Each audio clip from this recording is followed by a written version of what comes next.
Hello friends, ಶುಕ್ರವಾರದಲ್ಲಿ ಏನಾಗುತ್ತೆ ಅಂತ ಹೇಳಿ ಒಂದು ವಿಡಿಯೋ ನೋಡೋಣ. ಅದಕ್ಕೂ ಮುಂಚೆ ವಿಡಿಯೋ ಇಷ್ಟ ಆಯಿತು ಅಂದರೆ ಸಬ್ಸ್ಕ್ರೈಬ್ ಮಾಡಿಕೊಡಿ. ಹಾಗೆ ವಿಡಿಯೋಗೊಂದು ತಪ್ಪದೇ ಲೈಕ್ ಕೊಡಿ ಫ್ರೆಂಡ್ಸ್. ಮೊದಲಿಗೆ ಶೀಲಾ ಅವ್ರ ಹಸ್ಬೆಂಡ್ಗೆ ಕಾಫಿ ಕೊಟ್ಟು ಹೋಗ್ತಾ ಇರ್ತಾಳೆ. ಆಗ ಏನಾಯಿತು ಶೀಲಾ, ಹೇಗಿದ್ದಾರೆ ಅಳಿಯ ಮಗಳು ಇಬ್ಬರು, ಸ್ವಲ್ಪ ಚೆನ್ನಾಗಿದ್ದಾರೆ, ನಮ್ಮ ಕಡೆ ಬರ್ತಾರಾ ಅಂತ ಹೇಳಿದಾಗ, ಹೌದು ರೀ, ಸದ್ಯಕ್ಕೇನು ನಾನು ಕೊಟ್ಟಿರೋಂತಹ ದುಡ್ಡನ್ನು ಇಸ್ಕೊಂಡಿದ್ದಾರೆ, ನಮ್ಮ ಕಡೆ ಬರ್ತಾರೆ ಅಂತ ಅಂದ್ಕೊಂಡಿದ್ದೀನಿ. ಆದರೆ ಅದು ಎಷ್ಟು ಬೇಗ ಅವರು ಮನಸ್ಸನ್ನು ಚೇಂಜ್ ಮಾಡಿಸ್ತಾರೆ ಅಂತ ಹೇಳಿ ಗೊತ್ತೇ ಆಗೋದಿಲ್ಲ ರೀ. ಆದಷ್ಟು ಬೇಗ ನಾವು ಅವ್ರು ನಮ್ಮ ದಾರಿಗೆ ಬರೋ ಥರ ನೋಡ್ಕೋಬೇಕು ಅಂತ ಹೇಳಿ ಹೇಳ್ತಾ ಇರ್ತಾಳೆ. ನೋಡೋಣ ಬಿಡು, ಇನ್ನೂ ಎಷ್ಟು ದಿನ ಇರುತ್ತೋ ಅಂತ ಹೇಳಿ ಹೋಗ್ತಾ ಇರ್ತಾಳೆ. ಅಷ್ಟರಲ್ಲಿ ಮನೆಯದು ಡೋರ್ ಬೆಲ್ಲು ರಿಂಗ್ ಆಗಿಬಿಡುತ್ತೆ. ಹೋಗಿ ಡೋರ್ ತೆಗಿತಾಳೆ. ರೋಹಿಣಿ ಬಂದಿರ್ತಾಳೆ. ರೋಹಿಣಿ, ಏನಮ್ಮ ನೀನು, ಬಾಮ ಅಂತ ಹೇಳಿ ಒಳಗಡೆ ಕರೀತಾರೆ. ಆಗ ರೀ, ಇವಳು ಶ್ರುತಿ ಮನೆಯವರು ರೀ, ಆ ಶ್ರುತಿ ಗಂಡ ಇದ್ದಾರಲ್ಲ ಅವ್ರ ಅಣ್ಣನ ಹೆಂಡ್ತಿ ಅಂತ ಹೇಳಿದಾಗ, ಓ ಮಲೇಷ್ಯಾ ಸೊಸೆ ಇವಳೇನಾ ಅಂತ ಹೇಳಿ ಹೇಳ್ತಾ ಇರ್ತಾಳೆ. ಆಗ ಹೌದು ಅಂಕಲ್, ಚೆನ್ನಾಗಿದ್ದೀರಾ ಅಂತ ಹೇಳಿದಾಗ, ಹಾಂ ಹಾಂ ಅಂತ ಹೇಳಿ ಸರಿಯಾಗಿ ಮುಖ ಕೊಟ್ಟು ನೋಡ್ದೇನೆ ಹಾಗೆ ಕೂತ್ಕೋತಾನೆ. ಬಾಮ ನಾವು ಒಳಗಡೆ ಹೋಗಿ ಮಾತಾಡೋಣ ಅಂತ ಹೇಳಿ ಶೀಲಾ ಕರ್ಕೊಂಡು ಹೋಗ್ತಾಳೆ. ಹೋಗಿದ ತಕ್ಷಣವೇ, ಏನಾಯ್ತು ರೋಹಿಣಿ, ಯಾಕೆ ಸಡನ್ನಾಗಿ ಬಂದಿದ್ಯಾ ಅಂತ ಹೇಳಿದಾಗ, ಆಂಟಿ ನಾನು ನಿಮ್ಮನ್ನು ಏನೋ ಸಹಾಯ ಕೇಳೋದಕ್ಕೆ ಅಂತ ಹೇಳಿ ಬಂದಿದ್ದೀನಿ, ದಯವಿಟ್ಟು ಬೇಜಾರು ಮಾಡ್ಕೋಬೇಡಿ ಆಂಟಿ ಅಂತ ಹೇಳ್ತಾಳೆ. ಅದೇನು ಸಹಾಯ ಬೇಕು ಕೇಳಮ್ಮ ಅಂತ ಹೇಳ್ತಾರಾಗ, ಅದು ಆಂಟಿ ನೀವು ತಪ್ಪಾಗಿ ತಿಳ್ಕೊಬೇಡಿ, ನನಗೆ ಒಂದು 2 ಲಕ್ಷ ದುಡ್ಡಿದ್ರೆ ಕೊಡ್ತೀರಾ, ಮುಂದಿನ ತಿಂಗಳಲ್ಲೇ ವಾಪಸ್ ಕೊಟ್ಬಿಡ್ತೀನಿ ಅಂತ ಹೇಳ್ತಾಳೆ. ಏನು 2 ಲಕ್ಷನ? 2 ಲಕ್ಷ ದುಡ್ಡು ಅಂತ ಅಂದರೆ ದೊಡ್ಡ ಅಮೌಂಟು, ಅದು ನೀನು ಕೇಳ್ತಾ ಇದೆಯಾ ಅಂದರೆ ಇಲ್ಲ ಅನ್ನೋದಕ್ಕಾಗ್ತಾ ಇಲ್ಲ. ಆಂಟಿ ಪ್ಲೀಸ್ ಆಂಟಿ, ನನಗೊಂದು ಪ್ರಾಬ್ಲಮ್ ಆಗಿದೆ ಅಷ್ಟೇ, ಅದಕ್ಕೋಸ್ಕರ ತಗೋತಾ ಇದ್ದೀನಿ, ಆದಷ್ಟು ಬೇಗ ಕೊಡ್ತೀನಿ ಅಂತ ಹೇಳಿದಾಗ, ಇರಮ್ಮ ಹೋಗಿ ನನ್ನ ಮನೆಯವ್ರನ್ನ ಕೇಳ್ಕೊಂಡು ಬರ್ತೀನಿ ಅಂತ ಹೇಳ್ಬಿಟ್ಟು ಕೇಳ್ಕೊಂಡು ಬರೋದಕ್ಕೆ ಅಂತ ಹೇಳಿ ಹೋಗ್ತಾಳೆ. ಆಗ ರೀ, ಅದು ಆ ಹುಡುಗಿ ಬಂದಿದ್ದಾಳಲ್ಲ ಅವಳಿಗೆ ದುಡ್ಡು ಬೇಕಂತೆ ಅಂತ ಹೇಳಿ ಹೇಳ್ತಾಳೆ. ಏನು ದುಡ್ಡ? ಇಂಥ ಮಿಡಲ್ ಕ್ಲಾಸ್ನವ್ರನ್ನ ಈ ರೀತಿ ಫ್ರೆಂಡ್ ಮಾಡಿಕೊಂಡ್ರೆ ಇದೇ ಪರಿಸ್ಥಿತಿ ಆಗೋದು. ದುಡ್ಡು ಕೇಳೋದಕ್ಕೆ ಯಾವುದಾದ್ರೂ ಒಂದು ದಾರಿನ ಹುಡ್ಕೊಂಡು ಬಂದುಬಿಡ್ತಾರೆ ಅಲ್ವಾ, ಕೊಡೋದಿಲ್ಲ ಅಂತ ಹೇಳ್ಬಿಟ್ಟು ಕಳಿಸೋಗು ಅಂತ ಹೇಳ್ತಾರೆ. ಆಗ ರೀ ಅಂತ ಹೇಳಿದಾಗ, ಸುಮ್ಮನೆ ಹೋಗು ಶೀಲಾ ಅಂತ ಹೇಳ್ತಾರೆ. ಸರಿ ರೀ ಆಯಿತು ಅಂತ ಹೋಗ್ತಾ ಇರ್ತಾಳೆ. ಅಷ್ಟರಲ್ಲಿ ಶೀಲಾ 1 ನಿಮಿಷ ನಿಂತ್ಕೊ ಅಂತ ಹೇಳ್ತಾಳೆ. ಯಾಕೆ ರೀ ಏನಾಯಿತು? ಆ ಹುಡುಗಿಗೆ ದುಡ್ಡು ಕೊಡು ಅಂತ ಹೇಳ್ತಾರೆ. ಈಗೇನು ಬೇಡ ಅಂದ್ರಿ? ಹೌದು ನೋಡು, ಅವಳು ಆ ಮನೆಗೆ ಸೊಸೆಯಾಗಿ ಬರೋದಕ್ಕೆ ಎಷ್ಟೆಲ್ಲ ಸುಳ್ಳು ಹೇಳಿದ್ದಾಳೆ ಅಂತ ಹೇಳಿ ನಮಗೂ ಗೊತ್ತಿದೆ. ಅದು ಅಲ್ಲದೆ ಅವಳು ಆ ಮನೆಯಲ್ಲಿ ಇರೋದಕ್ಕೆ ಏನು ಬೇಕಿದ್ರೂ ಮಾಡ್ತಾಳೆ, ಯಾರು ವಿರುದ್ಧವಾಗಾದರೂ ಬೇಕಿದ್ರೂ ನಿಂತ್ಕೋತಾಳೆ, ಯಾರು ಪರವಾಗಿ ಬೇಕಿದ್ರೂ ನಿಂತ್ಕೋತಾಳೆ. ಅಂಥವಳು ನಮ್ಮ ಜೊತೆ ಇತ್ತು ಅಂತಂದರೆ ಮುಂದೆ ನನ್ನ ಮಗಳು ಮತ್ತು ಅಳಿಯನ್ನ ಈ ಮನೆ ಕರ್ಕೊಂಡು ಬರೋದಕ್ಕೆ ಸಹಾಯ ಆಗುತ್ತೆ. ಮೊದಲು ನೀನು ಅವಳು ಎಷ್ಟು ಕೇಳ್ತಾಳೆ ಅಷ್ಟು ದುಡ್ಡನ್ನ ಕೊಟ್ಬಿಟ್ಟು ಕಳಿಸು ಅಂತ ಹೇಳಿದಾಗ, ಸರಿ ರೀ ಆಯಿತು ಅಂತ ಹೇಳ್ತಾಳೆ. ಸರಿ ಅಂತ ಹೇಳಿ ಬಂದಾಗ, ರೋಹಿಣಿ ಸಾರಿ ಅಮ್ಮ, ತುಂಬ ಹೊತ್ತು ವೆಯ್ಟ್ ಮಾಡಿಸ್ಬಿಟ್ಟೆ ಅಂತ ಹೇಳಿದಾಗ, ಅಯ್ಯೋ ಪರವಾಗಿಲ್ಲ ಆಂಟಿ ಅಂತ ಹೇಳ್ತಾಳೆ. ಆಗ ಸರಿ ಆಯಿತು, ದುಡ್ಡನ್ನ ಕೊಡ್ತೀನಿ ಅಂತ ಹೇಳಿದಾಗ, thank you so much aunty, ನಿಮ್ಮ ಹತ್ರ ದುಡ್ಡು ಕೇಳ್ತಾ ಇರೋದಕ್ಕೆ ಬೇಜಾರಾಗ್ತಾ ಇದೆ, ಆದರೆ ಪ್ರಾಬ್ಲಮಲ್ಲಿ ಇರೋದಕ್ಕಷ್ಟೇ ಅಂತ ಹೇಳ್ತಾಳೆ. ಸರಿ ಬಿಡಮ್ಮ ಹೋಗಲಿ, ಅವರು ನಮ್ಮ ಹುಡುಗಿ ಅಲ್ವಾ, ಅವ್ರಿಗೆ ಇಲ್ಲ ಅನ್ನೋದಕ್ಕಾಗುತ್ತಾ, ಕೊಡು ಅಂತ ಹೇಳಿದ್ರು ಅಂತ ಹೇಳ್ತಾಳೆ. ಆಂಟಿ ಇವತ್ತೇ ಸಿಗುತ್ತಲ್ವಾ ಅಂತ ಹೇಳಿದಾಗ, ನೋಡು 2 ಲಕ್ಷ ತುಂಬ ದೊಡ್ಡ ಅಮೌಂಟು, ಅದನ್ನು ಅಷ್ಟೆಲ್ಲ ಮನೆಯಲ್ಲೇ ಇಟ್ಕೊಳ್ಳೋದಕ್ಕಾಗೋದಿಲ್ಲ, ನೀನು ಬ್ಯಾಂಕ್ ಅಕೌಂಟನ್ನು ಟ್ರಾನ್ಸ್ಫರ್ ಮಾಡ್ತೀನಿ, ಕಳಿಸು ಡೀಟೇಲ್ಸ್ನ ಅಂತ ಹೇಳಿದಾಗ, ಸರಿ ಆಂಟಿ ನಾನು ಕಳಿಸ್ತೀನಿ ಅಂತ ಹೇಳಿ ಅವಳಲ್ಲಿಂದ ಹೊರಟ್ಬಿಡ್ತಾಳೆ. ಆಗ ಬಾ ಅಂಕಲ್ ಹತ್ರ ಮಾತಾಡುವಂತೆ ಅಂತ ಹೇಳಿ ಕರ್ಕೊಂಡು ಬರ್ತಾಳೆ. ಅದಾದಮೇಲೆ ಅಂಕಲ್, ಸಾರಿ ಅಂಕಲ್, ಹಾಗೆ ಥ್ಯಾಂಕ್ಸ್ ನಂಗೆ ಸಹಾಯ ಮಾಡಿದ್ದಕ್ಕೆ ಅಂತ ಹೇಳಿದಾಗ, ಬಿಡಮ್ಮ ಪರವಾಗಿಲ್ಲ, ನಮ್ಮ ಮನೆ ಹುಡುಗಿ ಇದ್ದಾಗಲ್ವಾ ಅಂತ ಹೇಳಿ ಹೇಳ್ತಾ ಇರ್ತಾರೆ. ಸರಿ ಆಯಿತು ಅಂತ ಹೇಳ್ಬಿಟ್ಟು, ಇವತ್ತು ನಾನು ನಿಮಗೆ ಸಹಾಯ ಮಾಡಿದ್ದೀನಿ, ಮುಂದೊಂದು ದಿನ ನನಗೆ ಸಹಾಯ ಬೇಕು ಅಂದರೆ ನೀನು ಮಾಡಲ್ವಾ ಅಂತ ಹೇಳಿದಾಗ, ಹಾಂ ಅಂಕಲ್ ಖಂಡಿತವಾಗ್ಲೂ ಮಾಡ್ತೀನಿ, ಸರಿ ನಾನು ಬರ್ತೀನಿ ಅಂಕಲ್, ಮುಂದಿನ ತಿಂಗಳಲ್ಲೇ ನಿಮ್ಮ ದುಡ್ಡನ್ನು ವಾಪಸ್ ಕೊಡ್ತೀನಿ ಅಂತ ಹೇಳಿ ಹೇಳ್ತಾಳೆ. ಸರಿ ಆಯಿತು ಅಂತ ಹೇಳಿ ಅವಳು ಕೂಡ ಅಲ್ಲಿಂದ ಹೋಗ್ತಾಳೆ.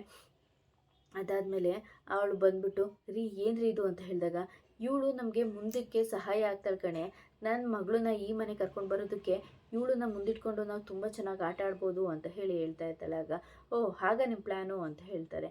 ಈ ಕಡೆ ನೋಡಿದ್ರೆ ಇವಳು ಹಾಸ್ಪಿಟಲಲ್ಲಿ ಕೆಲಸ ಮಾಡ್ತಾ ಇರ್ತಾಳೆ. ಅಷ್ಟರಲ್ಲಿ ಸೂರ್ಯ ಬಂದು, ಕನಕ ಅಂತ ಹೇಳ್ತಾನೆ, ಅರೆ ಬಾವ ನೀವೇನಿಲ್ಲಿ, ಯಾಕೆ ಏನಾಯಿತು ಅಂತ ಹೇಳಿದಾಗ, ಅಯ್ಯೋ ನನಗೇನೂ ಆಗಿಲ್ಲಮ್ಮ, ಮತ್ತು ನೀವು ಯಾರನ್ನಾದ್ರೂ ಕರ್ಕೊಂಡು ಬಂದಿದ್ದೀರಾ? ಅಯ್ಯೋ ಹಾಗೆಲ್ಲ ಏನೂ ಇಲ್ಲಮ್ಮ, ಒಂದು ಡ್ರಾಪ್ ಇತ್ತು ಬಂದೆ, ಹಾಗೆ ನಿನ್ನ ಮಾತಾಡ್ಸ್ಕೊಂಡು ಹೋಗೋಣ ಅಂತ ಬಂದೆ ಅಷ್ಟೇ ಅಂತ ಹೇಳ್ತಾರೆ. ಆಗ ಓ ಹೌದಾ, ಏನು ಹೇಳಿ ಬಾವ ಅಂತ ಹೇಳಿದಾಗ, ಕನಕ ನಾನು ನಿನ್ನೇನೋ ಕೇಳ್ತೀನಿ, ನೀನು ಸತ್ಯವಾಗಿ ಉತ್ತರ ಕೊಡಬೇಕು ಅಂತ ಹೇಳ್ತಾರೆ. ಹೌದು ಬಾವ ಕೊಡ್ತೀನಿ ಹೇಳಿ ಅಂತ ಹೇಳ್ತಾಳೆ. ಆಗ ಸರಿ, ನಾನು ನಿನಗೆ ಹುಡುಗನ ನೋಡ್ತಾ ಇದ್ದೀನಲ್ವಮ್ಮ? ಹೌದು ಬಾವ, ಹಾಗಿದ್ಮೇಲೆ ಆ ಹುಡುಗ ನಿನಗೆ ಹೇಗಿರಬೇಕು, ಯಾವುದಾದ್ರೂ IT ಕಂಪ್ನಿಲಿ ಕೆಲಸ ಮಾಡಬೇಕಾ, ಸರ್ಕಾರಿ ಕಂಪ್ನಿಲಿ ಕೆಲಸ ಮಾಡಬೇಕಾ ಅಂತ ಹೇಳಿ ಕೇಳ್ತಾನೆ. ಹಾಗೆ ಅವರು ತುಂಬಿದ ಮನೆಯವರಲ್ಲಿ ಆಗಿರಬೇಕಾ ಅಥವಾ ಹೇಗಿರಬೇಕು ಅಂತ ಹೇಳಿ ಕೇಳ್ತಾರೆ. ಆಗ ಅವಳು ಆನ್ಸರ್ ಎಲ್ಲ ಕೊಡ್ತಾಳೆ. ಅದಾದಮೇಲೆ ಸರಿ ಅಂತ ಅವನು ಕೂಡ ಅಲ್ಲಿಂದ ಹೋಗ್ಬಿಡ್ತಾನೆ. ಈ ಕಡೆ ನೋಡಿದ್ರೆ ಮನೆಗೆ ಅಂತ ಹೇಳಿ ಬರ್ತಾ ಇರ್ತಾಳೆ. ಇವನು ಸೂರ್ಯ ಮನೆಗೆ ಬರ್ತಾನೆ. ಅದೇ ಟೈಮಿಗೆ ಮೀನಾ ಕೂಡ ಅಲ್ಲೇ ಇರ್ತಾಳೆ. ಆಗ ರೀ ಏನ್ರಿ ಇಷ್ಟು ಬೇಗ ಬಂದ್ರಿ ಅಂತ ಹೇಳಿದಾಗ ಅದು ಹಾಗೆ ಕಣೆ, ನಾನಿವತ್ತು ಕನಕನ್ನ ಮೀಟ್ ಮಾಡಿದೆ ಅಂತ ಹೇಳ್ತಾನೆ. ಅಷ್ಟರಲ್ಲಾಗಲೇ ಇವಳು ಫೋನ್ ಮಾಡಿ ಹೇಳಿರ್ತಾಳೆ, ಅಕ್ಕ ಬಾಬಾ ಬಂದಿದ್ರು, ನಾನು ಏನೇನೋ ಪ್ರಶ್ನೆ ಕೇಳಿದ್ರು ಅಂತ ಹೇಳಿದಾಗ, ಹೌದಾ ನೀನೇನೇ ಉತ್ತರ ಕೊಟ್ಟೆ, ನಾನು ಅವರಿಗೆ ಹೇಳಿದ್ದೀನಿ ನೀನೇ ಕೇಳ್ಕೊ ಅಕ್ಕ ಅಂತ ಹೇಳಿರ್ತಾಳೆ.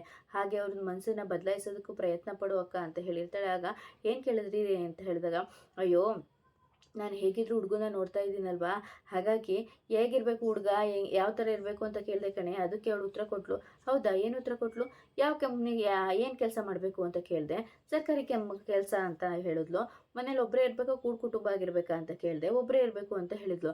ಹೌದು, ಅವಳಾಗಿದ್ರೆ ಯಾರನ್ನ ಮನಸ್ಸಲ್ಲಿ ಇಟ್ಕೊಂಡು ಉತ್ತರ ಕೊಟ್ಟಿದ್ದಾಳೆ ಅಂತ ನಿಮಗೆ ಗೊತ್ತಾಯ್ತಲ್ವಾ? ಏನೇ ಹೇಳ್ತಾ ಇದೆಯಾ? ಅರುಣು ಒಬ್ಬನೇ ಮಗ, ಅವರಿಗೆ ಅಪ್ಪನೂ ಇಲ್ಲ, ಹಾಗೆ ಬೇರೆ ಮಕ್ಕಳು ಇಲ್ಲ. ಅದು ಅಲ್ಲದೆ ಅವನು ಗೌರ್ಮೆಂಟ್ ಕೆಲಸದಲ್ಲೇ ಇರೋದು. ಇದನ್ನೇ ಮನಸ್ಸಲ್ಲಿ ಇಟ್ಕೊಂಡು ಅವಳು ಉತ್ತರ ಕೊಟ್ಟಿರೋದು. ಏನು ಹೇಳ್ತಾ ಇದೆಯಾ, ನಡಿಯ ನನ್ನ ಜೊತೆ ಅಂತ ಹೇಳಿ ಕರ್ಕೊಂಡು ಬರ್ತಾನೆ. ಕನಕ ಮನೆಗೆ ಬಂದು ID ಕಾರ್ಡ್ ತೆಗಿತಾ ಇರ್ತಾಳೆ. ಏನೇ ಕೆಲ್ಸಕ್ಕೆ ಹೋಗಿ ಮನೆಗೆ ಬರ್ತೀಯಾ? ಸ್ವಲ್ಪ ಕರೆಕ್ಟಾಗಿ ನಗ್ನಗ್ತಾ ಬರಬೇಕು ಅಂತ ಗೊತ್ತಾಗೋದಿಲ್ವಾ? ಕೆಲಸಕ್ಕೆ ಹೋಗಿದ್ಯಾ ಅಥವಾ ಸುತ್ತಾಡ್ಕೊಂಡು ಬರ್ತಾ ಇದೆಯಾ? ಕೆಲಸಕ್ಕೆ ಹೋಗಿದ್ದೆ. ಸಾಕ್ಷಿ ಬೇಕಾ? ನೀನು ಅಳಿಯನ್ ಕೇಳು ಅಂತ ಹೇಳ್ತಾಳೆ. ಅಳಿಯನ್ನ ಅಂದರೆ ಸೂರ್ಯಭವನ ಅಂತ ಹೇಳಿದಾಗ, ಹೌದು, ಯಾಕೆ ಹಾಗೆಲ್ಲ ಮಾತಾಡ್ತಾ ಇದೆಯಾ? ಇಂಟರ್ವ್ಯೂ ಮಾಡೋದಕ್ಕೆ ಬಂದಿದ್ರಲ್ಲ ಅದಕ್ಕೆ. ಏನೇ ಹೇಳ್ತಾ ಇದೆಯಾ? ನಾನು ಹೇಳ್ತೀನತ್ತೆ, ಇವತ್ತು ನನಗೊಂದು ಸತ್ಯ ಗೊತ್ತಾಯಿತು ಅದ್ರ ಬಗ್ಗೆ ಅಂತ ಹೇಳಿದಾಗ, ಮೀನಾ ಏನೂ ಗೊತ್ತಿಲ್ಲ, ನೀನೇನು ಹೇಳಬೇಡ ಅಂತ ಸನ್ನೆ ಮಾಡ್ತಾಳೆ. ಸುಮ್ಮನೆ ನಿಂತ್ಕೋತಾಳೆ. ಕನಕ, ನಾನು ನಿನಗೆ ಆಸ್ಪತ್ರೆಗೆ ಬಂದು ಕೆಲವೊಂದು ಪ್ರಶ್ನೆ ಕೇಳಿದೆ, ಹೌದಾ ಅಲ್ವಾ?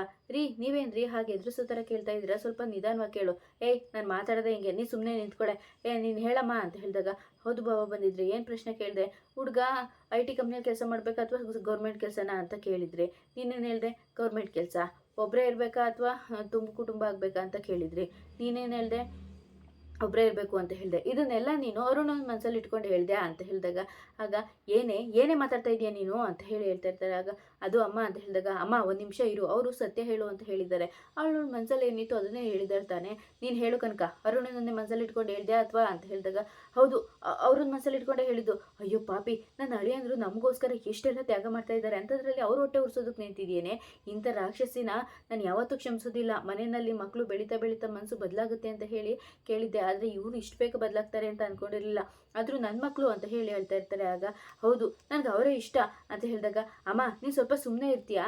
ಯಾವಾಗಲೂ ಕನಕಂಗೆ ಬುದ್ಧಿ ಹೇಳೋ ಬದಲು, ಅವಳು ಇಷ್ಟಪಟ್ಟಿರೋ ಜೊತೆ ಬದುಕ್ತೀನಿ ಅಂತ ಆಸೆ ಪಡ್ತಾ ಇರೋಳಿಗೆ ಬುದ್ಧಿ ಹೇಳೋ ಬದಲು, ಮದುವೆಗೆ ಒಪ್ತಾ ಇರೋ ನೀನು ಅಳಿಯಂಗೆ ಬುದ್ಧಿ ಹೇಳಮ್ಮ ಅಂತ ಹೇಳಿ ಮೀನಾ ಹೇಳ್ಬಿಡ್ತಾಳೆ. ಅದನ್ನು ಕೇಳಿ ಸೂರ್ಯನ ಕೋಪ ಬಂದ್ಬಿಡ್ತಾಳೆ. ಅಲ್ಲಿಂದ ಹೊರಟ್ಬಿಡ್ತಾನೆ. ಆಗ ಅಕ್ಕ ಅಕ್ಕ ಅಂತ ಹೇಳಿದಾಗ, ಕನಕ ನೀನೇನು ಬೇಜಾರು ಮಾಡ್ಕೋಬೇಡ ಕಣೆ, ಎಲ್ಲ ಸರಿ ಹೋಗುತ್ತೆ ಅಂತ ಹೇಳ್ತಾರೆ.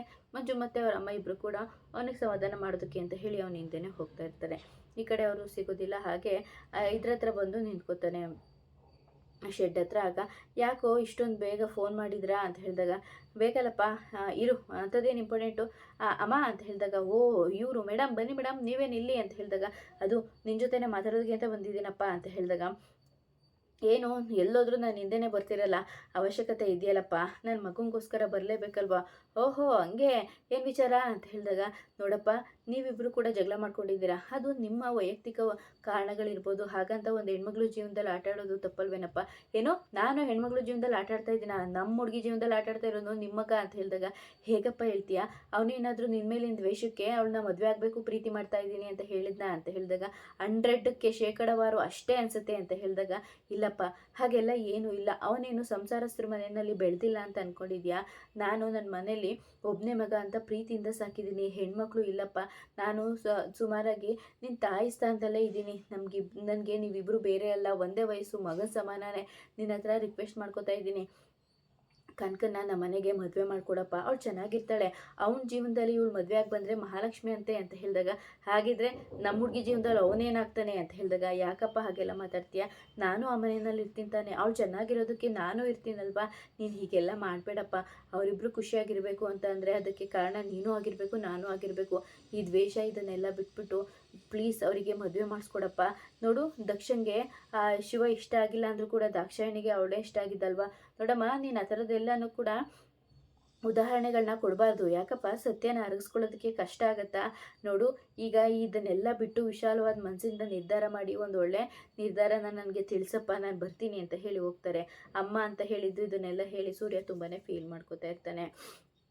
ಈ ಕಡೆ ನೋಡಿದ್ರೆ ಇವಳು ದುಡ್ಡು ಎಣಿಸ್ಕೊಂಡು ಕೂತಿರ್ತಾಳೆ. ಮನೋಜ ಬಂದು ಅಮ್ಮ ಇದೇನಮ್ಮ ಇದು ದುಡ್ಡು ಅಂತ ಹೇಳಿದಾಗ ಬಾಡಿಗೆ ದುಡ್ಡು, ಎಲ್ಲರೂ ಬಾಡಿಗೆನ ಜಾಸ್ತಿ ಮಾಡಿದ್ದಾರೆ, ನಾನು ಮಾತ್ರ ಒಬ್ಬಿರಾಯನ ಕಾಲದಷ್ಟೇ ಇಟ್ಕೊಂಡು ಇನ್ನು ಇದನ್ನೇ ಇಸ್ಕೊತಾ ಇದ್ದೀನಿ, ಮೊದಲು ನಾನು ಬಾಡಿಗೆಗಳನ್ನ ಜಾಸ್ತಿ ಮಾಡಬೇಕು ಅಂತ ಹೇಳಿ ಹೇಳ್ತಾ ಇರ್ತಾಳೆ.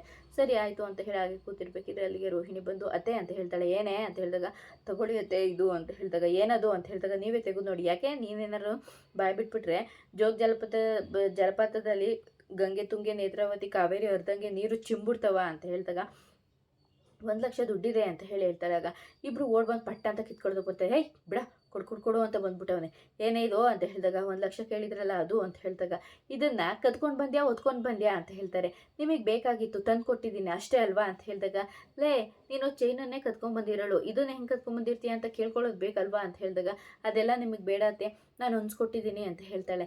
ಬಲೆ ಛತ್ರಿ ಕಣೆ ಅಂತ ಹೇಳಿದಾಗ ರೋಹಿಣಿ ಎಲ್ಲಿಂದ ತೊಗೊಂಡು ಬಂದೆ, ಎಲ್ಲಿಂದನಾದರೂ ತೊಗೊಂಡು ಬರ್ತೀನಿ, ನಿಮಗೆ ಹಾಕ್ರಿ, ಏನೇ ಗಂಡನ ಹತ್ರ ಹಾಗೆಲ್ಲ ಮಾತಾಡ್ತಾ ಇದೆಯಾ ಅಂತ ಹೇಳಿದಾಗ ನಾನು ನನ್ನ ಫ್ರೆಂಡ್ ಪೂಜನ ಹತ್ರ ತೊಗೊಂಡು ಬಂದೆ ಅಂತ ಹೇಳ್ತಾಳೆ.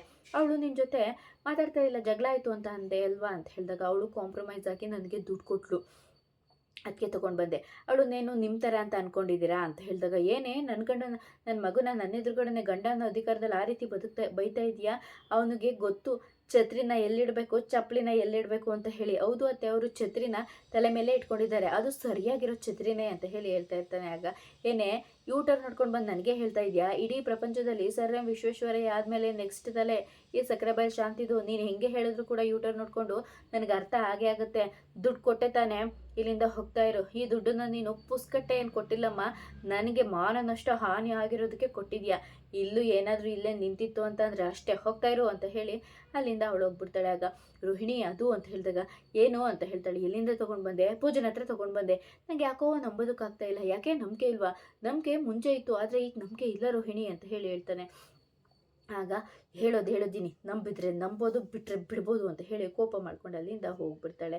ಈ ಕಡೆ ಮುಂದಿನ ದಿನದಲ್ಲಿ ಮೀನಾ ಮತ್ತು ಶ್ರುತಿ ಕನಕ ಇಬ್ಬರು ಕೂಡ ದೇವಸ್ಥಾನದಲ್ಲಿ ಕೂತಿರ್ತಾರೆ. ಆಗ ಅವಳು ಅಳ್ತಾ ಇರ್ತಾಳೆ. ಅಕ್ಕ ಯಾಕಕ್ಕ ಇಷ್ಟೆಲ್ಲ ಅಳ್ತಾ ಇದೆಯಾ ಅಂತ ಹೇಳಿದಾಗ ನಾನು ಮದುವೆ ಆಗಿದ್ದ ಇಷ್ಟು ದಿನದಿಂದ ಯಾವತ್ತೂ ಕೂಡ ನನ್ನ ಗಂಡಂಗೆ ನಾನು ಯಾವತ್ತೂ ಸುಳ್ಳು ಹೇಳಿಲ್ಲ, ಆದರೆ ಇವತ್ತು ಸುಳ್ಳು ಹೇಳ್ಬಿಟ್ಟಿದ್ದೀನಿ, ಯಾವುದನ್ನು ತಡ್ಕೊಳ್ಳೋದಕ್ಕಾಗ್ತಾ ಇಲ್ಲ ಕನಕ, ನಾನು ಹೋಗಿ ನಿಜ ಹೇಳ್ಬಿಡ್ತೀನಿ ಅಂತ ಹೇಳಿದಾಗ ಅಕ್ಕ ಆ ಮನುಷ್ಯ ಸರಿ ಇಲ್ಲ ಅಕ್ಕ, ನೀನೇನಾದರೂ ಹೋಗಿ ನಿಜ ಹೇಳ್ಬಿಡ್ತು ಅಂತಂದರೆ ಬಂದು ಜಗಳ ಮಾಡ್ತಾರೆ, ಆಗ ನಾನು ನನ್ನ ಗಂಡನ ಬಿಟ್ಕೊಡೋದಕ್ಕಾಗುತ್ತಾ ಅಂತ ಹೇಳಿ ಕೇಳ್ತಾಳೆ. ಏನು ಹೇಳ್ತಾ ಇದೆಯಾ ಕನಕ, ಆ ಮನುಷ್ಯ ಸರಿ ಇಲ್ವಾ, ನಿನಗೆ ನಿನ್ನ ಗಂಡನ ಬಿಟ್ಕೊಡೋಕ್ಕಾಗುತ್ತಾ ಅಂತ ಕೇಳ್ತಾ ಇದೆಯಲ್ಲ, ನಾನು ನನ್ನ ಗಂಡನ ಬಿಟ್ಕೊಡ್ತಾ ಇರೋದು ಸರಿನಾ ಅಂತ ಹೇಳಿ ಕೇಳ್ತಾಳೆ. ಏನು ಮಾತಾಡದೆ ಸುಮ್ಮನೆ ಕೂತ್ಕೊಂಡ್ಬಿಡ್ತಾಳೆ. ಆಗ ಮೀನಂಗೆ ಬೇರೆಯವ್ರಿಗೋಸ್ಕರ ನಾನು ನನ್ನ ಗಂಡನ ಬಿಟ್ಕೊಟ್ಟೆ, ಅದು 1 ವರ್ಷ ಆಗಿದೆ ಈಗಲೂ ಕೂಡ, ಆದರೆ ಇವಳು ಗಂಡನೇ ಇನ್ನೂ ಸರಿಯಾಗಿಲ್ಲ, ಆಗಲೇ ಗಂಡ ಅಂತ ವಹಿಸ್ಕೊತಾ ಇದ್ದಾಳೆ, ನನ್ನ ಗಂಡಂಗೆ ನಾನು ಮೋಸ ಮಾಡಿಬಿಟ್ಟೆ ಅಂತ ಹೇಳಿ ಬೇಜಾರು ಮಾಡ್ಕೊಂಡು ಕೂತ್ಕೋತಾಳೆ. ಇದಿಷ್ಟು ಶುಕ್ರವಾರದ ವಿಡಿಯೋ ಇಷ್ಟ ಆಯಿತು ಅಂದರೆ ಸಬ್ಸ್ಕ್ರೈಬ್ ಮಾಡ್ಕೊಳ್ಳಿ, ಹಾಗೆ ವಿಡಿಯೋಗೊಂದು ತಪ್ಪದೆ ಲೈಕ್ ಕೊಡಿ ಫ್ರೆಂಡ್ಸ್.